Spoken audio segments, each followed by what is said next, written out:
Commander Vyr'Zul uncoiled his pale, elongated limbs, feeling the rhythmic thrum of the living hull vibrate through the marrow of his sleeve.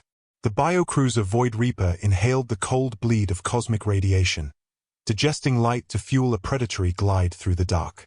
Around him, 11 sister predators held their vigil in a formation of wet, gleaming tissue, a choir of organic malice. Another hollow sector, Scrike spat from the nerve cluster, his 6 eyes twitching with the restless boredom of a creature bred for the kill. The sensors hummed with a flat, sterile silence. The outer atrophy was a tomb without ghosts. Vyr'Zul's mandibles clicked, a rhythmic expression of an old, deep-seated rot. For 3 millennia, the sovereignty had skin-grafted their will onto the stars, growing ships that were more nightmare than machine. They were works of elegant brutality, designed to harvest surrender before a single spore was launched. But the edge of the galaxy had grown soft, a flaccid stretch of space where species knelt before the shadow of the hull was even cast. Vyr'Zul hungered for the old friction, the heat of an enemy that still possessed the spine to resist. "Commander," Scrike's voice sharpened, cutting through the stagnant air of the bridge. "The Nilex singularity. It bleeds something unnatural." Vyr'Zul turned toward the viewing membrane, a translucent section of the ship's hide that focused with the wet, lidless intent of a colossal eye. The stars slewed across the void as the Void Reaper pivoted. Then, the sensors caught the shape of the intruder. "By the hollow void," Vyr'Zul hissed, his voice a dry rasp against the bioship's hum. "What iron blasphemy is this?" The thing on the screens defied the natural order. It was a mountain of cold, unyielding geometry, 3 times the mass of their largest cruiser. It possessed no organic grace, no pulsing bioluminescence. It was a jagged monolith of hard edges and weapon blisters. "Artificial," Scrike reported, his voice brittle with uncertainty. "No pulse. No breath. No cellular life. It is a cadaver of metal, yet it moves with a soul's purpose." Dead.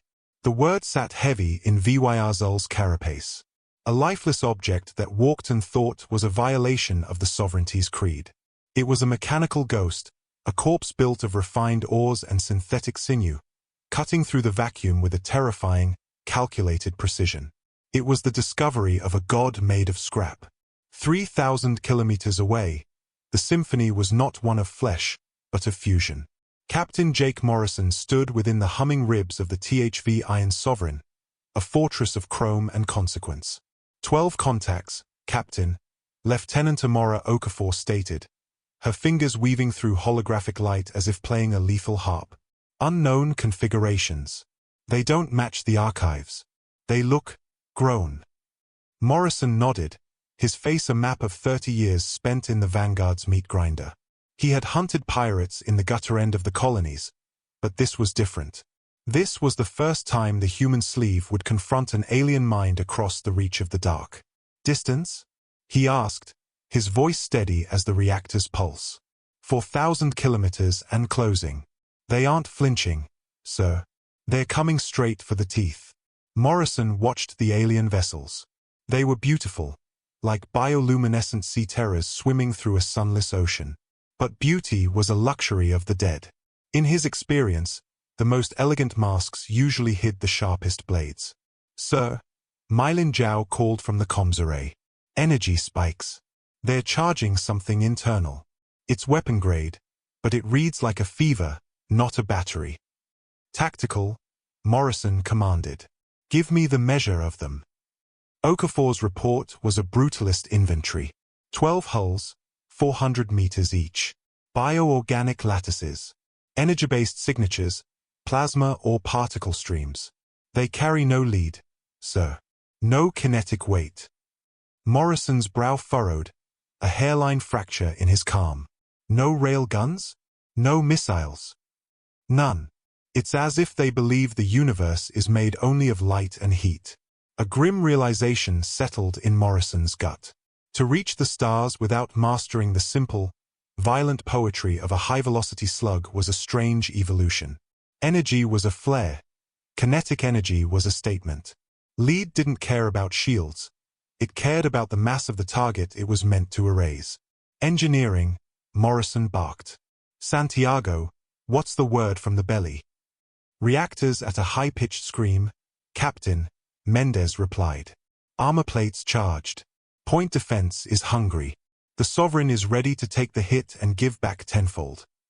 Morrison felt the ghost of a smile. The Iron Sovereign was the pinnacle of the Hegemony's cold, mechanical spite. Where the aliens grew their ships like gardens of terror, humanity had forged a hammer. It was a fortress of iron designed to win the argument of existence. Their bleeding speed, Sir, Okafor noted. Closing for a parley, or perhaps just to ensure their beams don't diffuse in the dark. Prepare the channel, Mylin. Amora, keep the turrets tracking, but don't show our hand yet. Let's see what these gardeners want with our garden. The two fleets converged, two diametrically opposed philosophies of death. The XY vessels moved with the fluid, rippling grace of a predator's muscle, their skins glowing with the patterns of 1,000 conquered worlds. The Iron Sovereign moved with the relentless, grinding certainty of an industrial press. It was a clash of the grown versus the forged, and neither side truly understood the butcher's bill they were about to sign. Commander Vyr'Zul watched the human ship loom, a grey mountain of metal that seemed to absorb the light around it. It felt wrong. It was too dense, too heavily armored, a ship built for a war that lasted centuries rather than a quick slaughter. Uncertainty, a sensation long excised from his mind, began to itch beneath his skin. Commander, Scrike whispered, the air in the cluster growing cold. Perhaps we should call the swarm. This thing does not look like it knows how to die. Vyr'Zul's mandibles clicked, a dry, rattling laugh. 12 cruisers against one iron coffin? I will not crawl back to the sovereignty claiming I was haunted by a machine. But keep the senses sharp. Something in my blood is screaming. The approach continued, a silent procession toward a historical pivot. The XY fleet fanned out, a pack of wolves circling a buffalo, their skins pulsing with a hypnotic, terrifying light. It was a display that had made civilizations collapse into their own dust. Vyr'Zul felt the surge of the hunt. This was the ritual, the display of light, the demand for the knee to hit the floor, and the eventual, inevitable harvest. Weapon organs engorged, Scrike reported. Acid pods tensed. Plasma feeders at capacity. Viral spores hungry for synthetic vents. The Sovereign's arsenal was a biological masterpiece. Ammunition that lived to destroy, spores that could rot through titanium like it was wet paper. No material could resist the corruption of their hunger for long. Standard intimidation sequence, Vyr'Zul commanded. Let them look upon their end and find it beautiful. The bioships began their spiral, a lethal dance of colors and shifting hues. Weapon ports opened like weeping sores, and the bioluminescence on their hulls told the story of 1,000 suns extinguished. It was a mural of extinction written in light. On the Iron Sovereign, Morrison watched the display with the detached eye of a man watching a storm from behind reinforced glass.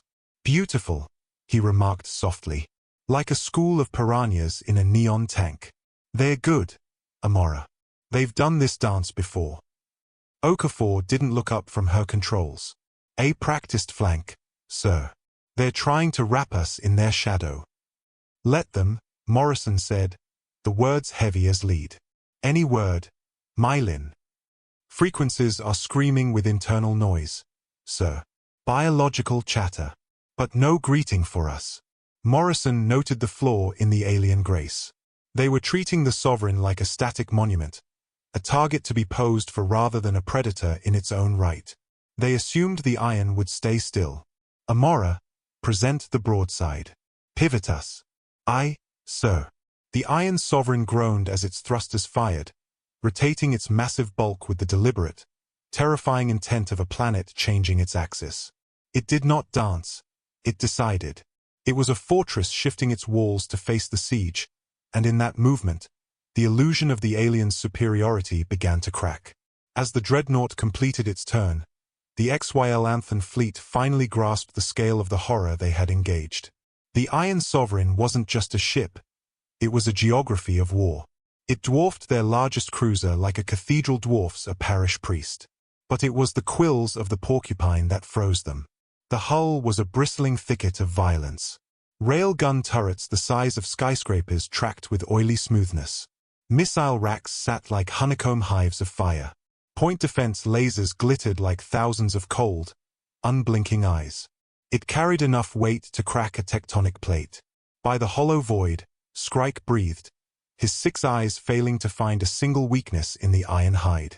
What kind of monsters build such a thing? Then came the lock. It wasn't the clumsy, searching ping of biological sensors. It was a mathematical snap. In 3 heartbeats, every XY ship was painted with a firing solution so precise it felt like a physical touch. The Sovereign's computers had mapped their center of mass, calculated their evasion vectors, and accounted for the warp of their organic armor with a cold, digital indifference. The Sovereignty's biocomputers would have taken minutes to solve for 12 moving targets. The Sovereign had done it in the time it took a heart to beat thrice. Target locks, on all of us. Scrike's voice was a ragged edge of fear. Every ship is painted. Vyr'Zul stared at his display. A web of interconnected lines, a geometry of extinction, traced its way from the human ship to his fleet. It was impossible. No biological mind could hold this much tactical weight at once. How? He whispered. How can one mind see 12 ghosts at once? On the bridge of the human ship, Okafor's voice was the sound of a closing tomb. Targets acquired. Firing solutions updated. They've stopped moving, Captain. I think we've broken their rhythm. Morrison didn't smile. He knew that look, the paralyzed stare of a man who has just realized the cliff he's standing on is actually the lip of a volcano. Being targeted by an AI is a specific kind of soul death.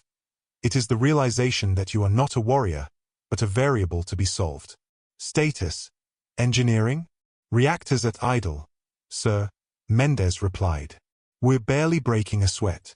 We could hold this lock for a month. The Sovereignty hung in the dark, caught in the crosshairs of a god they didn't believe in. Their graceful formation was now a slaughterhouse floor. For 3,000 years, they had been the apex. In a few seconds of human calculation, they had been demoted to prey. Vyr'Zul tried to grasp the delta. His ships could evolve, but evolution was a slow crawl through the mud of generations. This human machine thought at the speed of light. It was an artificial ghost, reacting before the alien nerves could even fire. Commander, a voice crackled from a sister ship, wet with panic. Orders? What are our orders? Vyr'Zul looked at the Iron Mountain and realized the manual for this war had never been written. All their strategies assumed the enemy was a creature of flesh and fear. They had no plan for a fortress that didn't breathe. Morrison waited. He had seen the same freeze in human rebels, the moment the reality of the Sovereign's weight crushed their intent. He had always wondered if alien souls broke the same way as human ones. Now, he had his answer. They were all just meat in the end, terrified of the machine. The silence stretched, a long, cold minute where 12 bioluminescent terrors were held in check by a single, unmoving fist of metal. Enough, Morrison said, breaking the spell. Someone has to start the conversation, and it might as well be the man with the gun. Mylin, open the channel. All frequencies. Let them hear the voice of the vanguard. Morrison stepped into the pickup, his image projected into the wet, organic bridges of the enemy. He looked unremarkable, a graying man in a worn blue sleeve, his face a testament to miles of hard vacuum and low-rest nutrition. But his eyes were the eyes of the ship, cold, certain, and heavy. I am Captain Jake Morrison of the Terran Hegemony Vanguard, he said, his voice a flat, industrial fact. You are trespassing in human space. State your intent, or be subtracted from the record. The directness was a physical impact. No preamble, no poetry of conquest. Just the brutalist logic of a landlord asking a squatter why they were in his house. Vyr'Zul stared. In 3 millennia, no one had ever asked the Sovereignty to explain themselves. Their existence was the explanation. Their hunger was the law.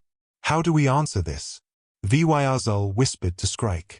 It's a question for a servant.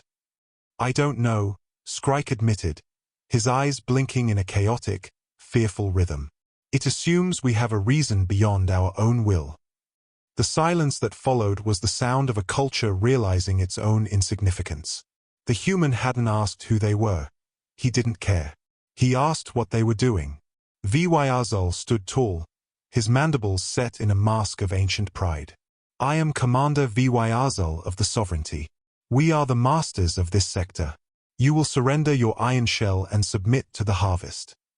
The words felt hollow, a ghost's threat echoing in a vacuum. On the human bridge, Okafor's lips quirked, a flicker of lethal amusement. I see, Morrison replied, his tone as casual as if he were discussing the weather. And if we decline the invitation? The question staggered Vyr'Zul. Surrender was a binary. You either knelt or you died. To ask for the elsewise was a level of confidence he couldn't calculate. Then you will be reduced to ash, Vyr'Zul snarled, clinging to the only script he knew. Understood, Morrison said. Mylin, cut the feed. They've made their choice. The channel went black. The Sovereignty fleet sat in a stunned, vibrating silence. The human hadn't even blinked at the threat of extinction. He was bored, Scrike whispered. He looked at our threat and found it tedious. Vyr'Zul felt the weight of his ancestors watching. Pride was a heavy sleeve to wear, but he couldn't shed it now. Begin the attack. Release the spores. Let the rot begin. The bioships convulsed. Launch tubes, lined with pulsing muscle, spat out clouds of corrosive spores, a bioluminescent mist of microscopic hunger. It was the Sovereignty's signature, a living plague that could digest a hull in minutes, turning a warship into a drifting ribcage. Millions of organisms surged toward the Iron Sovereign, a glowing tide of biological spite. It was a beautiful, terrifying wave of extinction. On the human bridge, the alarms were a soft, rhythmic chime. Biological material approaching, Mendez reported from the gut of the ship. Micropredators. Looks like they're trying to eat the paint off us. Morrison didn't even look up from his readouts. Defensive grid. Clean it up. Aye, sir. Point defense is on the clock. What happened next was a slaughter of the microscopic. The Iron Sovereign's point defense grid woke up, thousands of laser arrays, each no larger than a human finger, firing in microsecond bursts. To the humans, it was a light show. To the spores, it was a localized apocalypse. The AI calculated the resonant frequency of the spore's cell walls and tuned the lasers to match. Each pulse was a scalpel, stripping the life from the cloud with a terrifying, surgical efficiency. In 30 seconds, the invincible plague was nothing more than harmless carbon dust, drifting in the wake of the iron ship. The Sovereignty's ultimate weapon had been treated as a nuisance, a bit of space grime to be power-washed away. The alien fleet watched their pride vanish. Impossible, Scrike breathed. The spores, they cannot be stopped. They have eaten worlds. Vyr'Zul felt the cold realization sink into his marrow. The spores could eat what they knew, but they didn't know iron. They didn't know the cold, sterile mind of a human AI. On the Sovereign, Mendez chuckled over the comms. Threat neutralized. Was that the best they had? I've seen more aggression from a vacuum bot. Morrison looked at the screen. Open the channel again. I want them to hear this. His voice echoed across the alien bridges, dripping with a terrifying, flat curiosity. Was that supposed to be an attack? Or were you just trying to dust our hull? The question was a physical weight, crushing what remained of the Sovereignty's morale.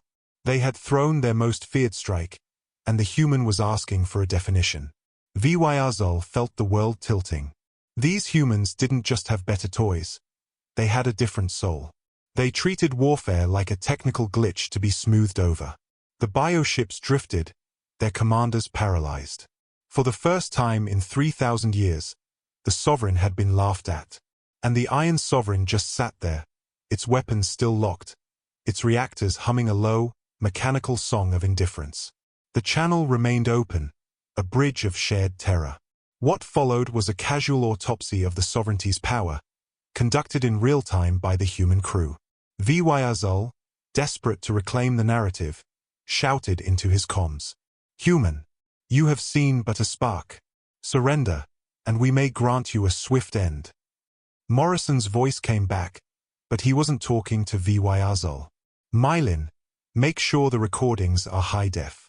The brass will want to see how these things react to a basic point defense sweep. The comment hit like ice water. Morrison wasn't fighting for his life.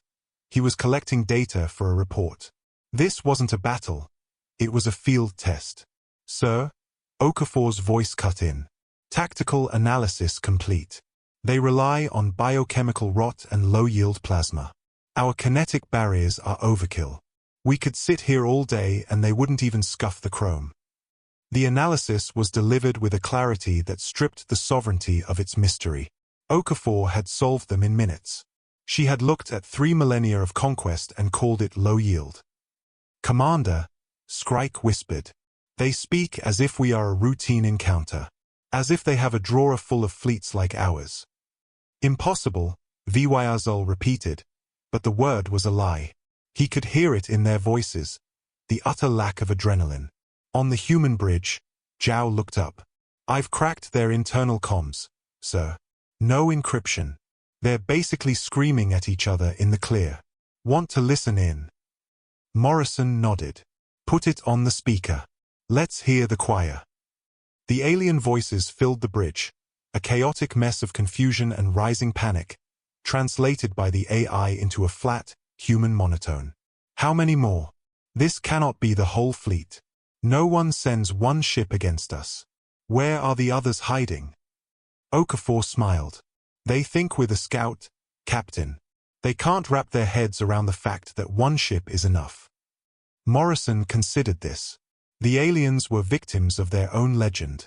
They couldn't imagine a universe where they weren't the center of the terror. Chief Mendez, Morrison called. What's the word on the new railgun mounts? Command wants the telemetry. All green, sir. The magnets are cold and the slugs are ready to fly. We could do this all week. The sovereignty commanders listened, and they felt their history being erased. The humans weren't just winning. They were disappointed. They had come looking for a challenge, and they had found a pack of children playing with bioluminescent toys. Vyr'Zul felt the collapse of his reality. 12 cruisers, his life's work, were being treated as a minor training exercise. Mylin, send a squawk to Admiral Chen. Contact made. Local fauna is aggressive but non-threatening. Requesting permission to continue the sweep. The message was intercepted and translated. Admiral Chen. The name implied a hierarchy, a vast, looming structure of human power. If this mountain was just a patrol ship, the fleet it belonged to was a nightmare they couldn't conceive.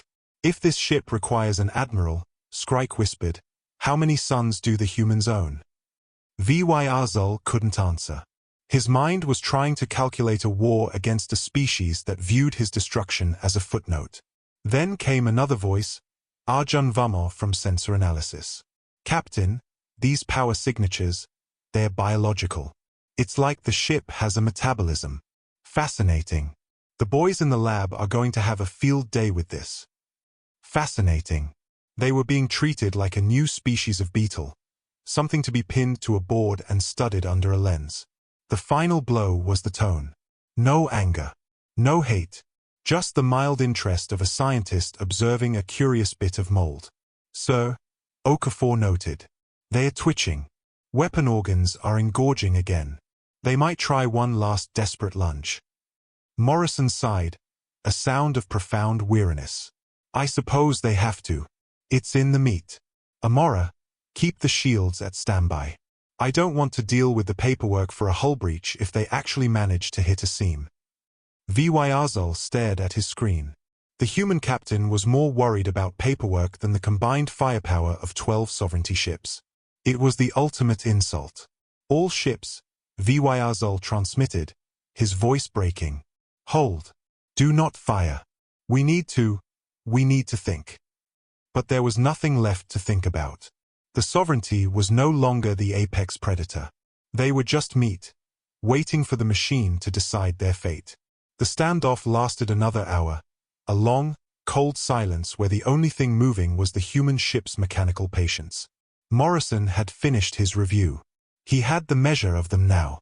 They could learn, which meant they could be taught. Amora, status? They're idling, sir. No aggression. I think they're waiting for us to tell them what happens next. Morrison nodded. In the Vanguard, you don't wait for the enemy to speak. You set the terms. Mylin, open the channel to their lead vessel. Let's finish this. Morrison's image appeared once more on the alien screens. This time, there was no curiosity in his eyes. Only the flat, cold finality of the Morgan Protocol.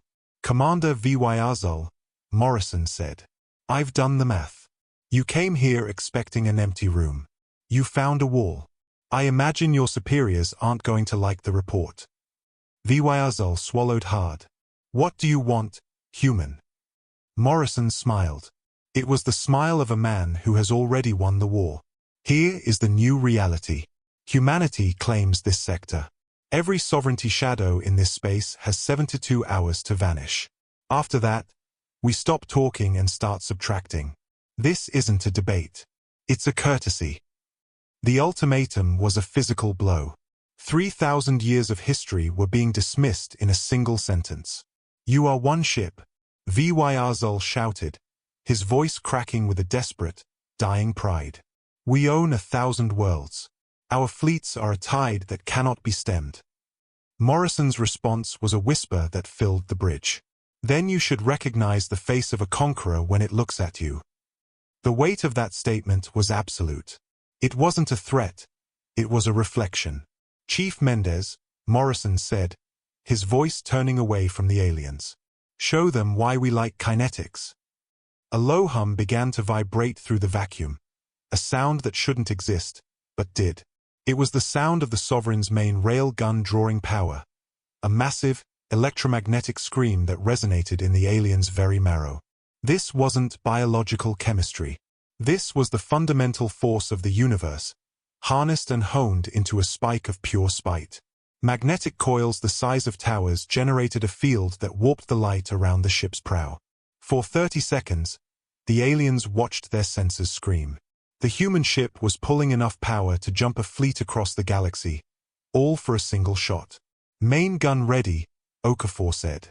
Target, the asteroid at 390. Fire. A flash of white light outshone the local star.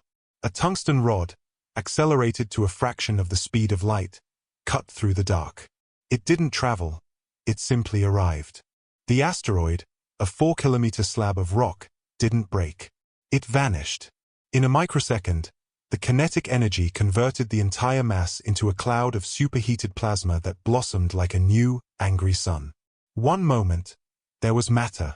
The next, there was only light and the memory of mass. Kinetic energy, Morrison said into the stunned silence. It's very reliable. No spores needed. The understatement was the final nail. The sovereignty commanders watched the plasma cloud expand, and they felt their own insignificance in its heat. They were fighting with poison and light.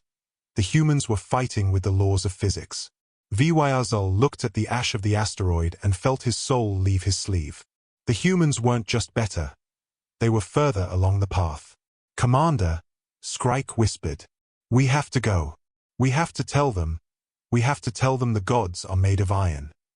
Vyr'Zul nodded. Human captain, he transmitted, his voice a ghost of its former self. Your message will be delivered. I thought it might be, Morrison said. You have 72 hours.